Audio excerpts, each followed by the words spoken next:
आज हम hello students, आज हम क्लास 6 और 7 के लिए व्याकरण का कुछ इंपॉर्टेंट प्रश्न लेकर आए हुए हैं।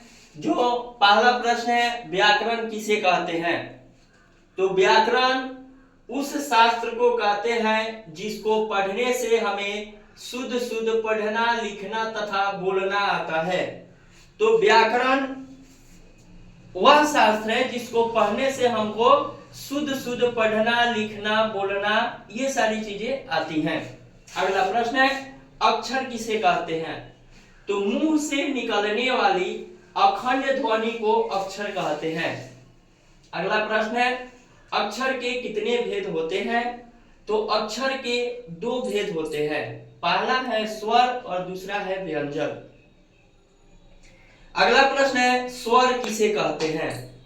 तो स्वर जिस अक्षर के उच्चारण में किसी दूसरे अक्षर की सहायता नहीं ली जाती है उसे स्वर कहते हैं। जैसे में अ, ई, व, च, क इत्यादि। कहने का अर्थ है कि मतलब जिसके उच्चारण में हम किसी अन्य वर्ण की सहायता नहीं ले, वही जो है स्वर होता है। अगला प्रश्न है, व्यंजन किसे कहते हैं? तो व्यंजन जिस अक्षर का उच्चारण बिना स्वर के नहीं हो उसे व्यंजन कहते हैं। कहने का अर्थ है जिस वर्ण का उच्चारण बिना स्वर वर्ण की सहायता के बिना नहीं हो वही व्यंजन वर्ण होता है। जैसे में क वर्ग, च वर्ग, ट वर्ग, त वर्ग, प वर्ग, य, र, ल, व, तलावे, श, मूर्धन, स, दं, स, ह। तो यह जो है व्यंजन वर्ण है। अगला प्रश्न है, स्वर की संख्या कितनी है? यानी कि स्वर वर्ण टोटल कितने हैं? तो यहाँ पे स्वर अक्षर की संख्या 13 है। यानी कि स्वर वर्ण जो है यह 13 है।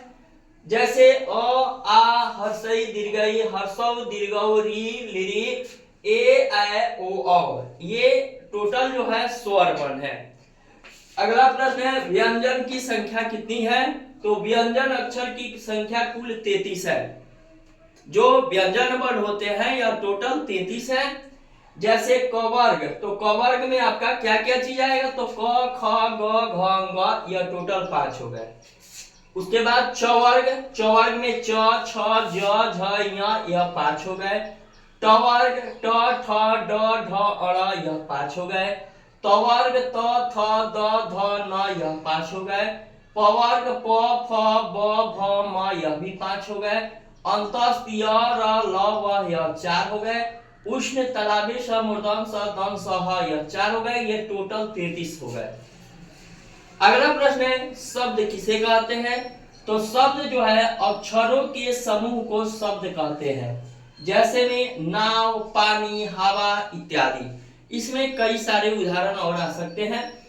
अगला प्रश्न है, शब्द के कितने भेद होते हैं? तो शब्द के दो भेद होते हैं, एक होता है सार्थक, एक होता है निरर्थक। तो इसके आगे का हम अगले वीडियो में लेकर आएंगे, तो आप लोग इसको जरूर याद कीजिएगा। चैनल को सब्सक्राइब करके और जो है लाइक जरूर दबाइएगा। Thank you.